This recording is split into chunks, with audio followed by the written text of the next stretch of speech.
નમસ્કાર, પંચના પંચ સાથે હું જયમિની. સમાચારની શરૂઆત કરીશું બનાસકાંઠાથી.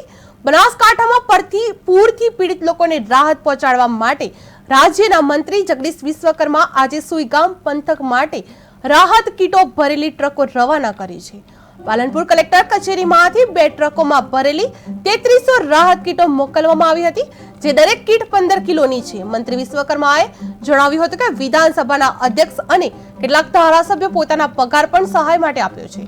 સાથે જ તેમણે બનાસ ડેરીના કર્મચારીઓને પણ સહયોગ માટે ધન્યવાદ આપ્યો છે. પણ સાથે સાંસદ ગેનીબેન ઠાકોર સામે આક્ષેપ કર્યો કે તે કોંગ્રેસના અધિવેશનમાં વ્યસ્ત છે અને પૂરગ્રસ્તો તરફ ધ્યાન નથી આપતા. બીજી તરફ સરહદીય સુઈગામ પંથકમાં વરસાદી તબાહી યથાવત મચાવી છે અને આજે રાજ્યના મુખ્યમંત્રી ભૂપેન્દ્ર પટેલ પણ સ્થળ પર પહોંચીને પરિસ્થિતિનો તાગ લાવશે.